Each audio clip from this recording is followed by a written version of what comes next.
Greetings, Nephilim, and welcome to Patch 2.10. My name is Brändi Kэмel, also known as Nevilistus, community representative for Diablo 3 and your host for today. In this video, we'll be reviewing our first major content patch for Reaper of Souls. Let's get started. Our biggest feature is a competitive system we're calling Seasons. Seasons are similar to Diablo 2 ladders and offer heroes the opportunity to play fresh, new characters from level 1. Seasons are considered a completely separate game mode. As a result, seasonal characters will have their own stash, artisan progression, gold, and paragon levels. You can create both normal and hardcore seasonal characters. Let's talk about seasonal rewards. Many new legendaries will be introduced with each season, and seasonal characters will have the first opportunity to get their hands on these items. If seasons aren't your thing, don't worry. Once a season ends, these items will be added to the regular loot pool, so everyone will have a chance to find them. Each season, participants will also earn one piece from a new and exclusive transmogrification set. Every season you play will net you a new piece from this special set, so join the fun and you'll get to show off in style. Conquests are new season-only achievements. They represent a variety of challenges, from defeating Malthael on Torment 6 to speedrunning the entire campaign in under an hour. Conquests are available to both normal and hardcore heroes, so you'll be able to tackle these challenges in your preferred game mode. Conquests grant achievement points that contribute toward your seasonal total. They're also tracked on the regional leaderboards on a first-come, first-served basis. The first 1,000 players to complete a conquest will be immortalized on the leaderboards for that season. When a season ends, your seasonal characters will become standard hardcore or normal mode heroes, as appropriate. Rewards you've earned during a season, including items, gold, artisan recipes, paragon experience, and achievements, will all carry over. Any items left in your seasonal stash will be mailed to you. In addition to seasons, we're also introducing Greater Rifts. Greater Rifts are a competitive form of Nephilim Rifts featuring a progress timer. You'll have 15 minutes to spawn and defeat the Rift Guardian, and faster runs will bring greater rewards. To enter a Greater Rift, you'll first need to acquire a Keystone of Trials from a regular Rift Guardian, and then visit the Nephilim Obelisk in town to enter the Realm of Trials. The Realm of Trials is a small arena designed to evaluate your ability to defeat waves of enemies. Upon completing this trial, you'll receive an appropriately challenging Greater Rift key. To create a Greater Rift portal, simply bring your Greater Rift key to the Nephilim Obelisk in town. Are you strong enough to survive the trials? Greater Rifts are tracked by a new progress bar that compares your monster kill count to the time remaining.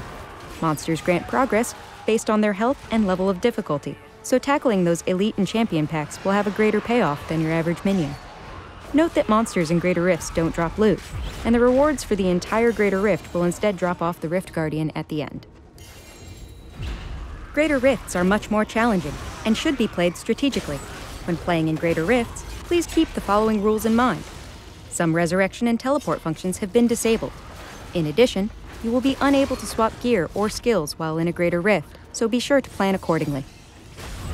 When you defeat a Greater Rift Guardian, you'll be visited by a new NPC named Urshi. If you complete your Greater Rift before time expires, you'll have two options for rewards: a chance to add a rank to one of your existing legendary gems, or a higher level Greater Rift keystone. Should your time expire in a Greater Rift, the Rift Guardian will automatically be summoned. The Rift Guardian is here!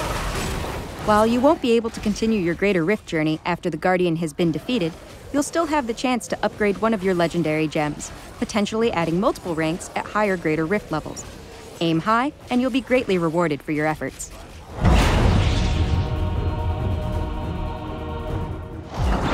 To support seasons and Greater Rifts, we're adding leaderboards for each system. These leaderboards will allow players to track their progress for Greater Rifts, seasonal achievement points, and seasonal conquests. Designed to be informative and detailed, leaderboards will allow you to compare your progress to that of your gameplay region, friends, and clan members, and each type of board will track progress a little differently.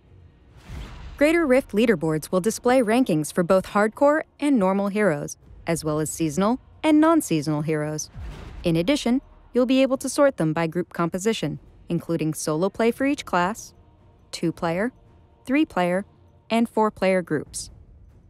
As conquests and seasonal achievement point totals are season-only features, These leaderboards will only track information for seasonal characters.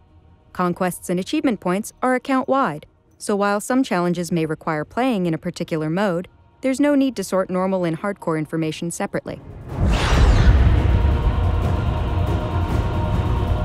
While many items are being revisited in patch 2.10, we want to highlight some specific overhauls. First off, two-handed weapons have received an increase in base damage across the board. This damage will apply retroactively, and any two-handed weapons you already have will be automatically updated.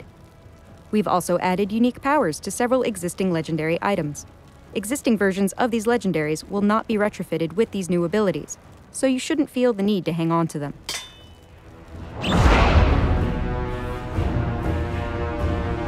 Have you ever wondered what's on the other side of that treasure goblin's portal? Wonder no more. With patch 2.10, each time you defeat a treasure goblin, there's a small chance he'll leave behind a portal to the vault. This mystical area features dangerous new enemies and riches beyond your wildest dreams, so don't let that next goblin get away. We've also added a new environment to Nephilim Rifts, the cesspools. The cesspools were originally designed as the sewers of Westmarch. While we couldn't fit them into Act 5 for the release of Reaper of Souls, you now have a chance to explore this festering, dank environment in any greater or regular Nephilim Rift. This wraps up our overview of patch 2.10. While we've covered some of the largest features, there's plenty more to discover in our patch notes, so be sure to check them out. We also encourage you to share your thoughts about this update on the Diablo 3 forums, and we hope you'll join us as we gear up for our very first season. Thanks for watching, and we'll see you in Sanctuary.